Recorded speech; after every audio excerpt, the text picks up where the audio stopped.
São Vicente Ferrer, OP. Inspire-se. Imagine um homem cuja voz ecoava milagrosamente para milhares, cujas pregações convertiam até os corações mais endurecidos, e cuja vida de pureza e milagres marcou a Europa para sempre. Este é São Vicente Ferrer, o apóstolo da Europa, um dominicano que combateu heresias, enfrentou tentações terríveis e deixou um rastro de conversões e prodígios. Neste vídeo, você vai conhecer a história deste gigante da fé, cuja devoção a Cristo, crucificado e a Virgem Maria o tornou um dos maiores missionários da Igreja. Prepare-se para uma jornada de fé, coragem e milagres. No dia 5 de abril, a Igreja Católica celebra São Vicente Ferrer, que passou a Igreja triunfante em 1419. Este grande santo que, por causa da pregação e das numerosíssimas conversões que conseguiu, com razão é chamado o Apóstolo da Europa. Nasceu em 1357, em Valença, na Espanha, tendo tido por pais um casal muito piedoso e temente a Deus.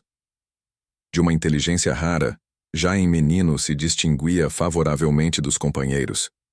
Tendo apenas 7 anos, reunia os amiguinhos e reproduzia-lhes verbalmente práticas que tinha ouvido na igreja. Vendo esta boa disposição intelectual no filho, os pais proporcionaram-lhe meios para dedicar-se ao estudo das ciências. Apenas com a idade de 12 anos, Vicente começou o estudo da filosofia, e com 17 anos já tinha terminado o curso de teologia. Não menos admirável que sua inteligência era sua piedade. Frequentemente procurava a igreja, passando longas horas em oração. Às quartas e sextas-feiras observava rigoroso jejum. As devoções mais queridas eram a Sagrada Paixão de Nosso Senhor Jesus Cristo e a Santíssima Virgem. Na idade de 18 anos, entrou para a Ordem Dominicana. 6 anos depois, fazia preleções sobre filosofia aos jovens religiosos.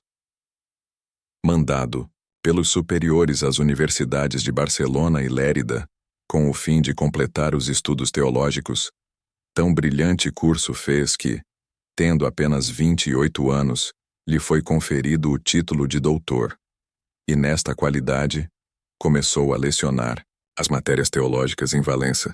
Neste ramo de atividade, não abandonou as práticas de piedade e na observação da regra foi sempre o mais exemplar. Além disso, começou a dedicar-se à pregação da palavra de Deus, com muito resultado, como se pôde observar no tempo de uma terrível fome que assolou o país. A sabedoria e santidade do ilustre dominicano tinham já adquirido grande fama quando o cardeal Pedro de Luna veio à França no caráter de delegado apostólico. A convite deste cardeal, Vicente dirigiu-se para a França, onde por algum tempo trabalhou como missionário. Não querendo, porém, seguir o cardeal até Avignon, voltou para Valença. Para que lhe fosse provada a virtude, Deus permitiu que tentações horríveis contra a castidade o atormentassem. 1000 imagens abjetas o demônio apresentou-lhe à fantasia, para perturbar a paz do religioso, e se não fosse possível levá-lo a pecar, pelo menos inoculá-lo o desânimo. No desejo de vê-lo perder-se, recorreu ao auxílio de uma mulher que se tinha deixado tomar de forte paixão pelo santo sacerdote. Fingindo-se doente, mandou chamar Vicente, pedindo-lhe que a ouvisse em confissão. Vicente, nada suspeitando, dirigiu-se à casa da doente artificiosa. Tendo tomado lugar à cabeceira do leito da enferma, para a função de confessor, esta muda de atitude, e em vez de se dispor a receber o santo sacramento, faz ao sacerdote propostas indecorosas, revelando-lhe sua paixão, e tudo faz para conseguir o consentimento da vítima. Vicente, sem dizer palavra, levantou-se e, imitando o exemplo de José do Egito, fugiu daquele lugar. A mulher, porém, desapontadíssima pelo modo por que foi tratada, enfureceu-se e valeu-se da calúnia, de perfeito acordo com o célebre exemplo dado pela mulher de Putifar. Não achou, porém, quem lhe acreditasse e assim começou a reconhecer o mal que fez. Humilhada e arrependida, procurou o santo, pediu-lhe o perdão. Vicente não só lhe perdoou, como também a curou de um mal oculto que Deus tinha mandado em castigo por seus pecados. As armas que São Vicente usou e que lhe deram a vitória no combate contra as tentações foram a oração, a fuga da ocasião, a mortificação, uma grande vigilância sobre os sentidos, um especial cuidado de suprimir as primeiras manifestações da concupiscência. Contra outras ciladas do demônio defendeu-se pelo sinal da cruz. Trazia o coração constantemente na presença de Deus, de modo que todas as ocupações se lhe transformavam em oração.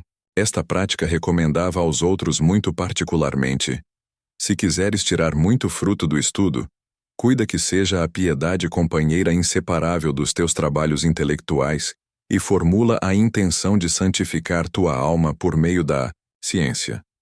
Mais que o livro, deve Deus ser teu conselheiro, e deves pedir-lhe a graça da compreensão daquilo que lês.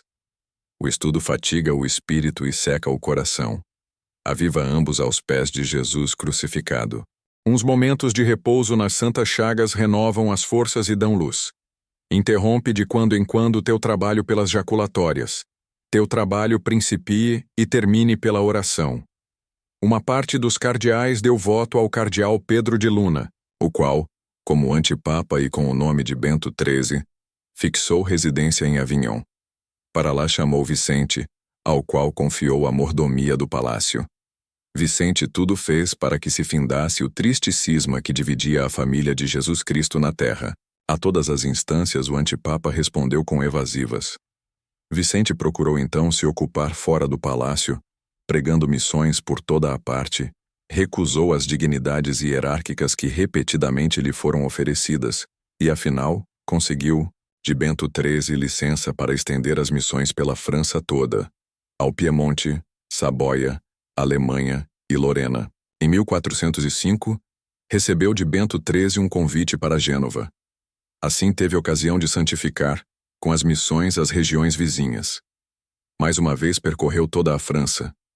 Quando chegou ao Monte da Gália, o rei da Inglaterra, Henrique VI, convidou-o para visitar também a Grã-Bretanha. Aceitando este convite, Vicente pregou na Inglaterra, Escócia e Irlanda. Finda a missão nas Ilhas Britânicas, voltou pela França para Granada. Grandioso foi, por toda a parte, o resultado desse trabalho apostólico. Contam-se aos milhares as conversões de judeus, mouros, sarracenos, hereges e maus católicos em consequência de sua atividade missionária.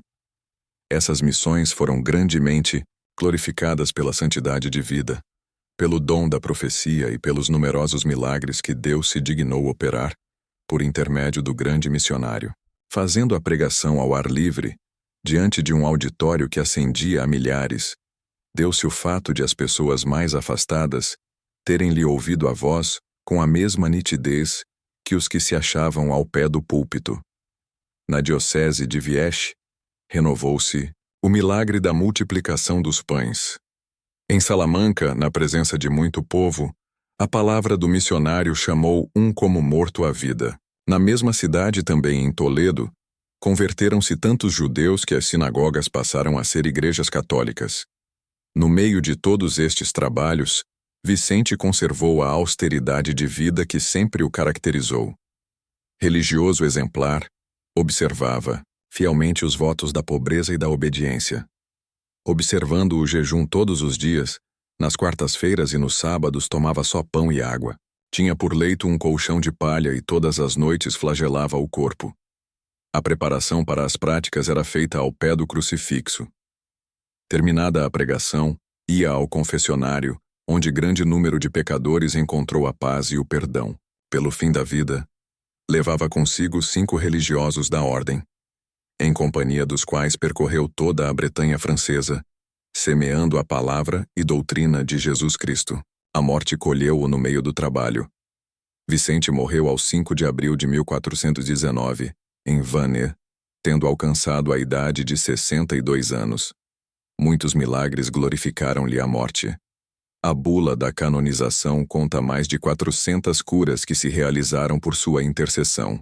Pio II inseriu o nome de Vicente no catálogo dos santos da Igreja Católica, em 1455.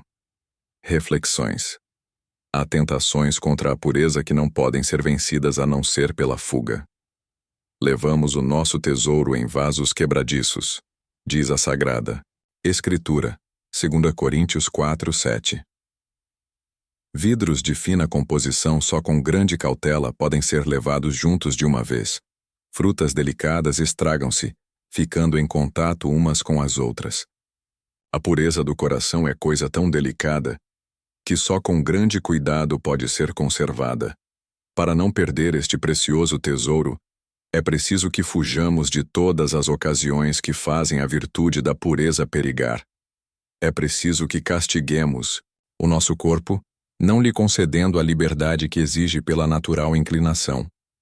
É preciso que escolhamos as companhias, procurando as boas e evitando as más.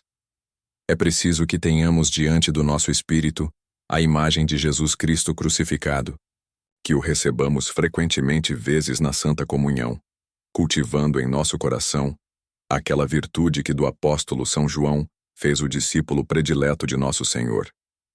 Santos do martirológio romano, cuja memória é celebrada hoje. Na Tunísia, a morte de numerosos mártires que, ao parecer no tempo do rei Ariano o Nérico, foram massacrados quando todos reunidos no templo celebravam as solenidades da Páscoa.